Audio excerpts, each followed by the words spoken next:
Nakal Amada Tongsinba Manba Central Force ingi Thouwong Yaningde Manipur Dagi Louthokpikhro haina KHUKAM PAL-1 gi maikaidagi fongdorakli.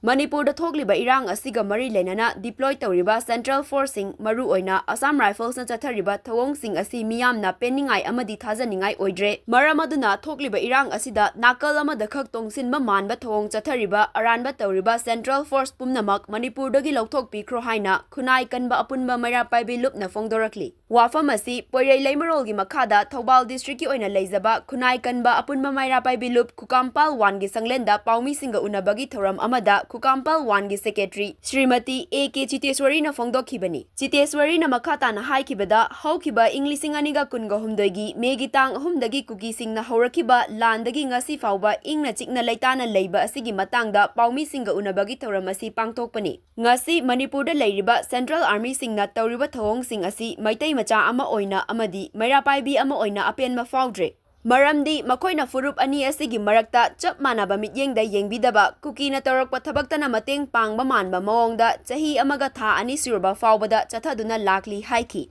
Manipur da deploy touriba Central Security singna hauzik thokliba violence asi namthabagi mahutta Nakal amada Tongsinba Manba Thouwong asi Yaningde karigumba erang ama ikhang khangaudana thorakpada thokliba mafam aduda micham miyambu atopa mafam amada hondokluraga masagi mayum makai mai thadokhanduna masagi maramdam asida refugee oihanbagi Thouwong manba thoudoksing lisang sitna chatharakpa thouwongsing asi yelhomi aikoina khudaktagi lepinaba haizari. Maram aduna Assam Rifles singna aikoi pumnamaki thajaba manghanle masigi khudam haibabu inglising aniga kunga humdoigi megi tang ahumda torbung churachanpur amadi moreda maitegi yum kaya mai thakiba aduda Assam Rifles na erang haurakliba sing adugi mayokta lanthengna biramgadabani. Adugi matungda megi tang kunipan gi ahingsa bukta Serau amasung Sugnu area da kuki militant singna yum mai thaba amadi nongmai kapsinduna landarakpa matamda Assam Rifles singna kari role lawkibage haibadu miyam pumnamakna khangnaduna lauduna lakrabani haina Secretary Smt.Ak.Chitreshwori na fongdokhi. Chitreshwori na makhata na haikibada inglising aniga kunga humdoigi megi ahumdagi thokliba erang asida natana Kamjong District ta foreigner immigrants pusinbadasu Assam Rifles na yamna chawna mating pangki haiba wafam thamladuna Kamjong District ki miyam singbusu atopa mafamda leihankhraga Assam Rifles na leishinduna yelhomi oizariba miyambu masagi maramdamda refugee oihanle haiduna nungaitaba ama oiri.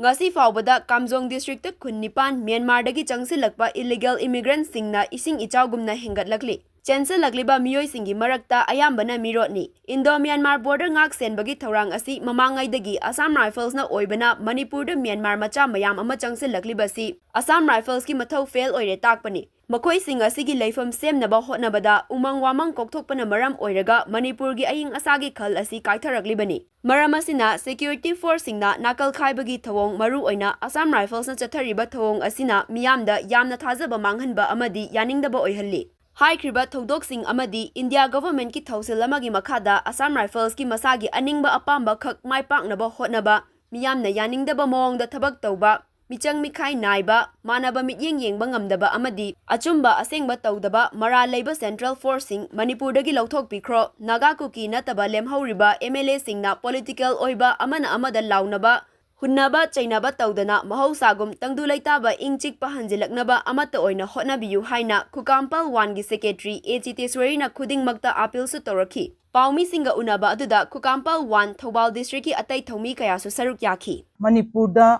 Central Forces singi AR singna akoigi Manipur ngakna nabani haiduna Central gi adugumlaba lengak paibiriba lengak loising asina Manipur da tharakiba ase akoi masemgi lan asi themjinanaba nate lan haibasidi nakal animaki mayaida lepaga lan asi khamgadubani aduna nakal amakhakta Tongsinba Manba Thouwongse khudaktagi lepigadubani jongna logi mapu tanbagumna tala aba matam asidadi akoi kumai yangbagi matam adu nate aduna kok chungsinna biduna angam thauksingna athuba matamda akoigi athuba matamda shanti puraktuna asigumlaba Manipur ngangna nabagnan thaglaiba Assam Rifles singjina border singa ko ngamdraba Manipur praja singa ko ngamdraba makoi gi mamangda khut thongnariba kya sebu khambi bagi mota onsinduna makoi da mateng pangabanina Manipur dagi Assam Rifles singje athuba matamda lokthokpiraga magi maram damda halangina naba honabada ngasi gi lengak paibiriba Manipur lengak amasung adungumba center gi lengak nasu mateng pangbiduna Manipur praja singi damak khanbiduna Manipur Kuda Leta Duna Hana, the Hong Punna Leminaraba, Raja Singiki the Makta Kanbiduna, Atuba Matamda, Manipur Dagidi, Assam Rifles Hariba, Adugum Laba, Force Makal Ase, Atuba the Louthokpikhro Haiba Wapamze, Ngasigi press meet asida quick Tamjari.